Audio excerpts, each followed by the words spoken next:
വെളിയങ്കോട് പഞ്ചായത്തിലെ 14-ാം വാർഡ്, മലപ്പുറം ജില്ലയിലെ വെളിയങ്കോട് പഞ്ചായത്തിലെ 14-ാം വാർഡിലെ വളരെ ദയനീയമായ ദുരവസ്ഥയാണ് ഈ കാണുന്നത്. ഏകദേശം അരക്കൊപ്പം വെള്ളമായിട്ടാണ് ഇവിടെ നിൽക്കുന്നത്. കാരണം കുഞ്ഞു കുട്ടികൾ വരെ ഉൾപ്പെടുന്നുണ്ട്. അതോടൊപ്പം തന്നെ കിടപ്പ് രോഗികൾ വരെ ഈ ഒരു പ്രദേശത്തുണ്ട്. 8-10ഓളം വീടുകൾ ഒറ്റപ്പെട്ട അവസ്ഥയിലാണ് ഇവിടെ ഉള്ളത്. അടിയന്തരമായിട്ട് എന്തെങ്കിലും ഒരു പരിഹാരം ഈ ഭാഗങ്ങളിൽ ചെയ്യണം എന്നാണ് എനിക്ക് പറയാനുള്ളത്.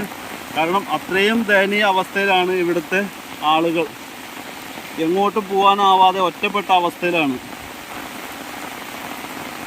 ഈ കാണുന്ന ദൃശ്യം ഇവിടെ പുഴ പോലെ കിടക്കുകയാണ്. മാത്രമല്ല 5-6 വീടുകൾ ഒറ്റപ്പെട്ട നിലയിലാണ്. അരക്കൊപ്പമാണ് ഇവിടെ വെള്ളം നിൽക്കുന്നത്. കെട്ടിക്കിടക്കുകയാണ്. എങ്ങോട്ടും ഒഴിഞ്ഞു പോകാനുള്ള സ്ഥലമില്ല. ഈ സ്ഥലം മലപ്പുറം ജില്ലയിലെ വെളിയങ്കോട് പഞ്ചായത്തിലെ 14-ാം വാർഡിലാണ്. ഇവിടെ ഒരുപാട് വീടുകൾ ഒറ്റപ്പെട്ട നിലയിലാണ്.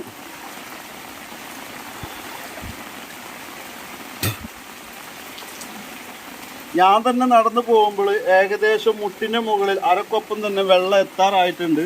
ഒരുപാട് വീടുകൾ. ഇതാണ് എൻ്റെ വീടാണ്, പണി കഴിയാത്ത വീട്. എൻ്റെ വീടിൻ്റെ ഏകദേശം ഒരു സ്റ്റെപ്പോളം വെള്ളം കയറിയിട്ടുണ്ട്. ഇനിയിപ്പോൾ വെള്ളം കയറാനായി കിടക്കുകയാണ്. മാത്രമല്ല ഒരുപാട് കിടപ്പ് രോഗികൾ വരെ ഇവിടെ ഉണ്ട്. അങ്ങനത്തെ ഒരു ദയനീയ അവസ്ഥയിലാണ് ഇവിടെ ഉള്ളത്. വെള്ളം കെട്ടിക്കിടക്കുകയാണ്. ഒന്നാമത് പകർച്ചവ്യാധികൾ നടന്നുകൊണ്ടിരിക്കുന്ന ഒരു സമയമാണ്. അപ്പോൾ അതുകൊണ്ട് തന്നെ ഒരുപാട് ബുദ്ധിമുട്ടുകൾ ഈ ഭാഗം നേരിടുന്നുണ്ട്. അടിയന്തരമായിട്ട് തന്നെ ഈ പ്രദേശത്ത് ഇടപെടൽ ഉണ്ടാവണം. കാരണം ഇപ്പോൾ ഇവിടെ DYFIൻ്റെ പ്രവർത്തകർ വന്നിട്ടാണ് ഇപ്പോൾ കാര്യങ്ങളൊക്കെ നീക്കിക്കൊണ്ടിരിക്കുന്നത്. ഒരുപാട് വീടുകൾ ഒറ്റപ്പെട്ട അവസ്ഥയിലാണ്. ഈ വീഡിയോ കാണുന്ന അധികാരികളുണ്ടെങ്കിൽ എത്രയും പെട്ടെന്നൊരു നടപടി എടുക്കണം. മലപ്പുറം ജില്ലയിൽ വെളിയങ്കോട് പഞ്ചായത്തിലെ 14-ാം വാർഡിലാണ് ഈ ദുരവസ്ഥ.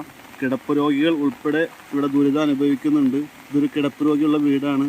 കിടപ്പ് രോഗിൻ്റെ വീഡിയോയിൽ ഉൾപ്പെടുത്തിയിട്ടില്ല.